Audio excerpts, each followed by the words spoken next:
Hi everyone, welcome back to SlipTwpKnit. My name is Shelby and I come to you from Shelby Township, Michigan, which is where I do my knitting. If you're new here, welcome and thank you for giving me a chance. And if you're a returning viewer, thank you for coming back. Welcome back first and foremost, and thank you for sticking around and giving me another chance to make it up for you from whichever previous episode you may have watched that made you think I might need to watch more of this train wreck. One moment, please. My glasses are bothering me. Anyway.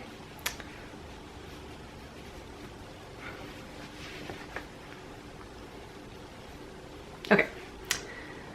So, I do this in every single episode, I promise, and I still say before I do it. It's just a meaningful pause, I suppose. If you're new, my name is Shelby. I'm from Shelby Township. Just a weird coincidence. My parents didn't even know what they'd done until I was about 6. And as such, for some reason, for all of the girls that happen to be named Shelby that live or lived in Shelby Township growing up, I was the only one who decided to make something of it. And so I am Shelby from the Twipp on all of my social media because Shelby Township, the local nickname for this place, is Shelby Twp or the Twipp, so therefore I'm Shelby from the Twipp.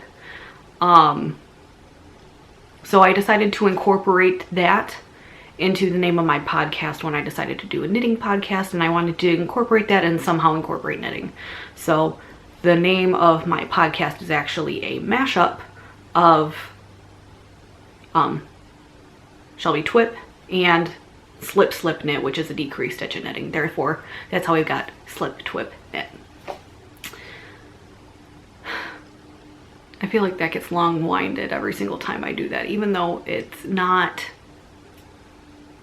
I mean, we're 20 plus episodes in. One would think I'd be better at summarizing. As far as knitting goes, I have 2 works in progress because, you know, I said I was being monogamous in my last episode and that did not turn out to be right. That turned out to be very wrong, as a matter of fact. Let's be monogamous, she said. We gotta finish these projects, she said. But anyway, I'll go ahead and start with the project I said I was going steady with. And that is the Thornfield sock. You've seen this in probably the last 16 episodes of my podcast. Who am I kidding? This is a sock pattern by Rachel Coopy. I already have one sock complete. It's really pretty. I'll show you a close-up. Please work. Okay, so maybe I'm just not holding it right, but it's like a cabley argyle pattern.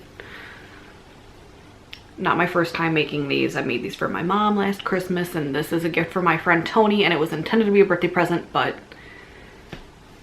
this was the sock project from hell, apparently, and I had to start over a lot, and it just wasn't great. Obviously, things got better because I did end up finishing this sock, and I have not needed thus far to start over on this one. So I'm gonna count that as a win. So this is where I'm at. My little, as you can see, I have my little, oh, he's backwards. It's my little sand dollar progress keeper. So that's where I was last time. So last time I was just about ready to start the heel flap. So I did the heel flap and then I've turned the heel and I have picked up all the stitches around for the gusset, and I think I've done 1 round of the gusset so far. So that's what progress I've made on this, and I really need to go ahead. I think yeah, it's almost done, so I really just need to suck it up, buttercup, and finish. So that's where I'm at with this. So that's my first whip, and then my second whip. So I decided to start a new project because this The Thornfield Socks is a cable pattern, and the first time I knit these, this was like really my first real cable project, and I kind of hated it. But when I decided to do these again, I don't know, somewhere during the course of this project, I decided that I actually really love cables, and I've known for a while I wanted to start a specific project that's also cable-y. And I don't know if it's just because I'm enjoying this project so much, like the cables on this one so much, that I decided to start another cable project because, like, let's be real, it's October. It is October 1st. It's fall now, and cables are so fall appropriate. I'm just gonna put it that way, I guess. So I decided that I was going to start a project. Like I said, I wanted to do this one for a long time, especially, well, I'll tell you. So this is the project I'm working on right now. Ta-da! It's a cowl, and this is the Daseki by Thea Colman. She's also known as Baby Cocktails. And the reason I decided I was going to knit this was back in the spring, because at the beginning of quarantine, if I was drinking Daseki. So that's kind of I don't know. I like my Mexican cervezas. I'll just put it that way. I like my cervezas, and I like Daseki quite a lot. My family drinks margaritas, and I'm not a margarita drinker. So if we go out to a Mexican restaurant, I usually get Daseki or Modelo or something along those lines. So this is what the cowl looks like up top. So oh my god, it just looks so good. It looks good, but okay, so shoot, you know what, I forgot to tell you what I'm working with. The yarn on this is Berroco Ultra Wool Fine, and the color Rosemary. If you've watched the last 16 episodes, you know I really love this yarn. It's super nice. And this yarn, I have 3 skeins of it, 3 cakes of it rather, is actually also Berroco, but it's the Ultra Alpaca. And I bought this at a local yarn store, the Yarn Stop down in Clawson, down at 14 and Main. And so they had local yarn store day a few weeks back, so I went to it, and I had never been there before, and it was a fun time, and I won a door prize, so that was nice. Anyway, so this is what I'm working on. This is Ultra Alpaca. It's super squishy, and I picked this one because I was actually looking for ultra wool. I was looking for ultra wool in a different weight, and I happened to see the Ultra Alpaca, and I saw it in this color specifically. This color is called Peat Mix, because I knew that when I decided I was going to knit this, I wanted it to be green, of course, because the Daseki bottle is green. At least the lager bottle is green, and that's what I drink. So I knew I wanted to get something that was going to be green. It didn't have to be the same green as the color of the Daseki bottle, because that's kind of it's just not the right color. It's not the color green. It's just not the color green. Oh my gosh, what the hell is happening to my voice? Okay, it's just not the color green that I personally like to wear. And holy smokes, my nose is redder than Rudolph's. Anyway, I'm totally blanking now, but this actually has been a super fun project to knit. I'm loving the cables, but there is something about this that I'm not especially happy with, and I think it's because when I swatched, I kind of half-assed my swatching, because it's a cowl, it's in the round, and you know, it is what it is. I'm not really happy with, I don't know, I think I swatched, but I'm not sure I like I think I might need to actually rip this out and go up a needle size, so that may end up being what I do. that might be what I end up doing, because I noticed the pattern isn't,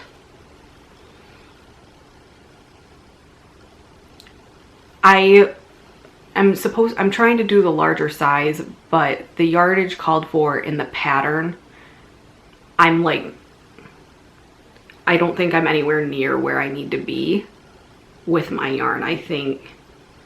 So I'm gonna actually, I think what I am gonna end up doing is going up the needle size. But, you know, it's not so bad looking, it's fine, and it will be toasty. So I'm looking forward to working on this some more, but I think I'm gonna rip it out. I'm gonna rip it out and start over, and that's fine. I'm not worried about that. I'm gonna enjoy it anyway, because what the hell? I like cables now. I don't know. Does this...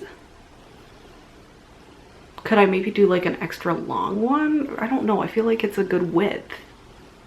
I don't know the answer to this. If you think that this is a good width and I should stay this size, comment down below. If you think I should go up a needle size, also comment down below.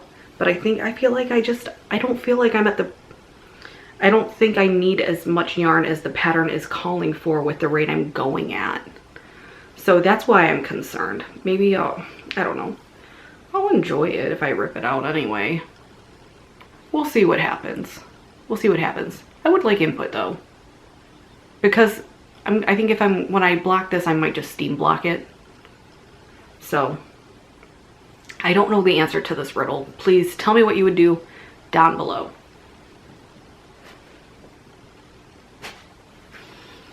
Okay, that's really it for my knitting.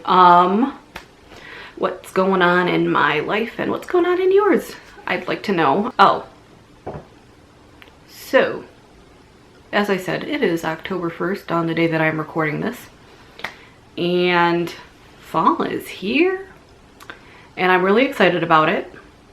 As a garden update, we saw some tracks in the garden yesterday. Oh, we ripped out the tomato plants in our garden because the tomatoes were done. It's too cold, they weren't ripening in time, and yeah, so we picked what we could, brought it inside to ripen, and we actually took out the plants. So garden has gotten quite a bit smaller. So far we still have bell peppers in the garden right now, and that's not going to be for much longer, I don't think. They might be okay for a while still. So bell peppers, we still have fingerling, potatoes, gourds, and 2 different kinds of squash. We got my butternut and my delicata. I have been eating some delicata here and there, and not many. Delicata is not as hardy as butternut squash. I learned a fun fact about delicata squash recently, and it's that delicata squash actually almost went extinct during the Great Depression because the plants, they just don't grow as many.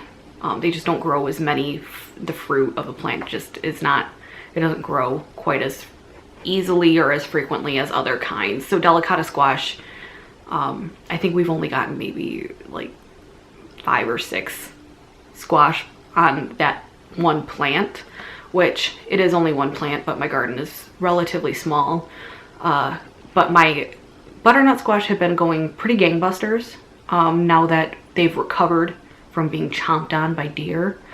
So that's actually really interesting to me. I know that a lot of things did, the Great Depression and World War II, I know that they changed a lot of things. But that was an example that I think is kind of fun and pertinent to me, especially because I do grow delicata in my garden. And delicata is delicious. I made these,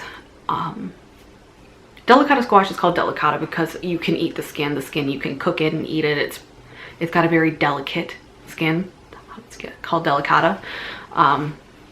But I've been making baked squash egg cups. So I'll like cut the squash into rings, and then I'll put an egg in it, and I'll bake the egg in the squash ring, and it's really, really tasty. So that's been something I've been enjoying about my garden. The butternut squash are not ready yet, and that's fine. But what I think what I'm gonna do, so the delicata squash actually too, the leaves are starting to wither and die.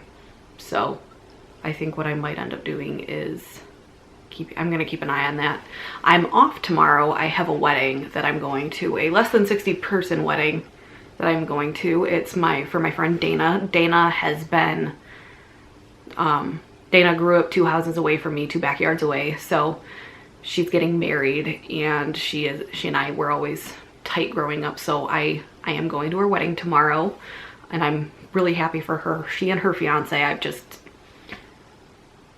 I've never seen 2 people who are more made for each other than her and her fiance. So that's really exciting for me, and especially, I mean, it's exciting for me, it's more exciting for them. So that's what I'm doing tomorrow. Obviously, we're gonna be wearing masks. Their ceremony is outdoors, and then their reception is gonna be, again, limited attendance as well. So we're gonna go do that. That's my second COVID era wedding, and then next week, I have my 3rd and final COVID era wedding, which I'm actually in, and I have to fly to another state to attend, which is fine, but I do have to go get tested for COVID before I go. Otherwise, my hotel is going to keep me quarantined. So if I test positive for COVID, which I'm really not worried about, because where do I go? I live between 2 rooms, this room and my office. So, of the last 2 weeks anyway. And then, so I don't really go anywhere. I'm not worried about testing positive for COVID. But I have to test negative for COVID, otherwise I basically have to stay in my hotel room for 14 days.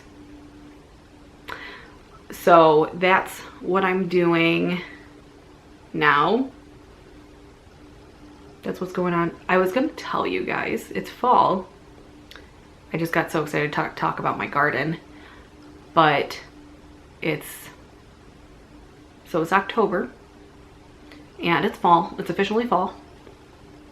And I was outside with my dogs earlier, and the leaves on the grass look like sprinkles on a cake. It's actually, I love it.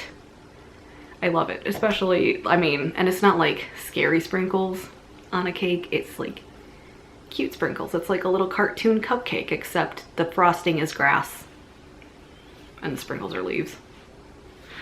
So that's what's going on. And then, oh, I have my wedding tomorrow. The following day, I'm going to my aunt's house. She lives, I actually don't know how far away she lives. My aunt lives in China, Michigan. So I'm gonna go see my aunt in China. And, oh, what am I doing there? She and her husband have like an itty bitty farm, so they raise a couple of animals, but they also have beehives. They have 3 beehives, and I am going to be helping my aunt and her husband to harvest honey out of their beehives on Saturday, because we went over there a few weeks ago just to have dinner with them, and I volunteered because I like learning new things. So I'm gonna actually go be a beekeeper for a day and harvest honey. So it's gonna be interesting. I love learning new things. I love trying new things and seeing what's new. I don't anticipate becoming a beekeeper just because I harvested honey once, but it might be something fun to learn. And it's kind of fun because honey changes on a year-to-year basis. So they've been keeping bees for a little while, a couple years now. And their batch from 2018 looks very different from their batch from 2019. Their 2018 it's you know, that beautiful dark amber color that we're pretty used to seeing in honey. But last year's honey from 2019, actually, it's kind of the color and consistency of butter, but it's super sweet. It actually tastes like, it tastes kind of like buttercream, like it has the texture of buttercream frosting. So, but sweeter. So it's kind of interesting just to see what the difference was year to year, especially because I don't think they were really doing anything different. I'm pretty sure they didn't put their beehives anywhere different. It's just the bees, the bees must have been eating something different last year than they were in 2018. And my aunt hasn't said that she really wasn't paying attention to where the bees were going last year, because that was, you know, things were pretty bad with my grandpa. My grandpa was declining pretty seriously at that point, and my aunt and my dad both were spending quite a lot of time at grandpa's house, rather than at their own homes. So my aunt didn't really see what was going on with the bees and what they were eating. So it's going to be interesting to see what the honey looks like this year, I think. So I'm going to actually go ahead and wrap up now, because this is, I don't want this to get too long, but if I wanted to ramble, I could probably sit and ramble, but there'd also be a lot of umming while I'm thinking of things to say. So I'm gonna just decrease the number of ums in this episode by 25%, and I'm gonna wrap up now. Thank you all for taking the time to watch. Let me know again below what you think I should do about that cowl, if I should just keep working on it as I should, or as I keep working on it as I am, or if I should go up a needle size just because I might have too much yarn for what I'm working on. Like, just be very blunt about it.